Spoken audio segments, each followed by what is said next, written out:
પહેલું આ બધા ફોર્મ શેના છે? કાકી આ છે ને આપણા રેડિયો સિટી પર જે ઇન્ટર્ન બધા જે લઈએ છે ને, ઇન્ટર્નશીપ થાય ને, એના આ બધા એપ્લિકેશન ફોર્મ છે, આ બધા એપ્લિકેશન લેટર છે. એ મારા કઝિન ને પણ લગાડી દે ને યાર. એ તને ખબર છે તો દર મહિને 1 તારીખે શાયરી પણ લખે છે. ના તો કઈ શાયરી છે, પગાર છે. તમે શાંતિ રાખો ને. એટલે વાંધો નહીં કાકી, પણ એટલે શું એમનું એટલે એજ્યુકેશન ક્વોલિફિકેશન શું છે? એણે સાયન્સમાં BA કર્યું છે. સાયન્સમાં BA એટલે હું એના પપ્પા કહેતા હતા અને ત્યાં માની લીધું. અને અત્યારે કોઈ કંપનીમાં એકાઉન્ટન્ટ છે. સાયન્સમાં BA, કંપનીમાં એકાઉન્ટન્ટ. ક્યાં બાત હે?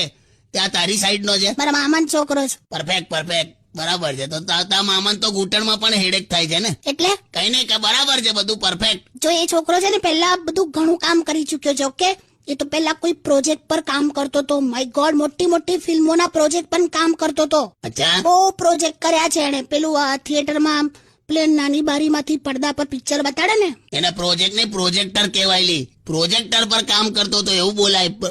પ્રોજેક્ટ ચેક કરે છે કાનની. તું આપણને એવું થઈ જાય જાણે કોઈક મોટો ડિરેક્ટર, પ્રોડ્યુસર, પ્રોડક્શન ને કે હું કામ કરી લીધું હશે. ટૂંકમાં અહીંયા ચાલશે કે નહીં એ કોને? No, he is highly qualified for radio city. Okay okay, કે શું કરવું તારું? સોંગ વગાડલા ખાલી. હેલો. હા જીજો, કેવું યા? ઓહો મહેશ, બહુ વખતે. અરે જીજો શું કહું યાર, મેં ભરાયો છું. તો તું ક્યારે એકદમ આમ ફ્રી હોય છે? ભરાયેલો જ હોય છે ને? એવું નહીં, આમાં શું થયું, આમ એક ગુડ ન્યૂઝ પણ છે ને પછી એમાં ભરાઈ ગયો. શું છે પણ? એટલે એમાં એવું છે, છેલ્લા 15 દિવસથી છે ને જીજો, હું એક છોકરીને આમાં કેવું, હું કોન્ટેક્ટમાં હતો. હા. આપણે ધીરે ધીરે એવી મસ્ત દોસ્તી થઈ ગઈ ને કે પછી મેં કેવું કર્યું કે એનું ઘર છે ને ગોકુલનગરમાં છે, તો ગોકુલનગર થી એને પિકઅપ કરું ઘરેથી અને પછી એનો ઓફિસમાં ડ્રોપ કરવા જાઉં. પછી એ ઓફિસેથી છૂટે એટલે ત્યાંથી પાછો એને ગોકુલનગર ઘેર ડ્રોપ કરવા જાઉં. હા. આવું ચાલ્યા કરતું હતું. એમાં અમારે ભાઈબંધી થઈ ગઈ. મેં પ્રપોઝ આઈ લવ યુ એ પતાવી દીધું બધું. હા હા, ક્યાં બાત હે? હા, અને પછી હવે પ્રોબ્લેમ એવો થયો જીજુ કે આ છોકરીએ ગઈકાલ મને એવું કીધું હા. કે આવતીકાલે એને છોકરાવાળા જોવા આવવાના છે અને લગભગ બધું નક્કી જ છે.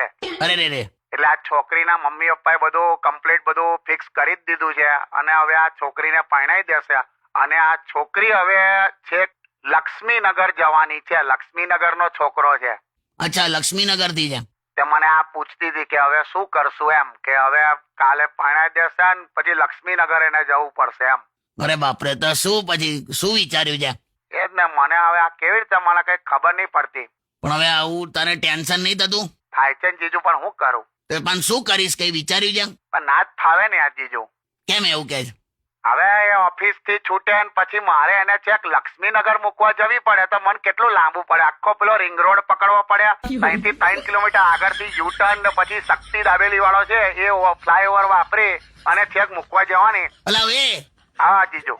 એટલે તને મૂકવા જવાનું ટેન્શન છે? અબે સાલે ડફોડ. હું થયો? અલા મને એમ કે તું લગનના ટેન્શનમાં હશે કે છોકરો પેલી પરણી જશે, તું શું કરીશ એમ? ના ના, એ તો મેં ટેન્શન લીધું જ નહીં, કેમ કે આપણી પાસે કઈ છે જ નહીં સ્કોપ. અલા તું મને તારું શું કરું મહેશ? કામ જીજુ, હું થયું? મને ખરેખર એવું લાગ્યું કે તું એના ટેન્શનમાં, આ તું આટલું લાંબુ તને પડશે એવું એનું ટેન્શન હતું? હા જીજુ. ના તો બરાબર છે, તારા જીવનમાં જે થાય છે બધું બરાબર જ છે. અને હવે મારું ફોકસ છે ને સીધું બોડી અને બ્યુટી. હે, શું બોલ્યો? બોડી બનાવી છે ને બ્યુટીફુલ થઈ જવું છે. બોડી અને બ્યુટી પર ધ્યાન આપવાનું છે મારે.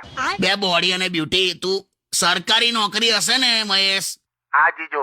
તો ના કોઈ ફેરનેસ ક્રીમ, ના કોઈ જીમ. તું રીંગણું છે ને તોય શાહી પનીર તારું થઈ જશે. એટલે નોકરી પર ફોકસ કરવું એમ ને? તું એ જ કર ને, હમણાં મૂકી દે ફોન. હા, ઓકે ઓકે. લા માણસ નું હું કરીશું?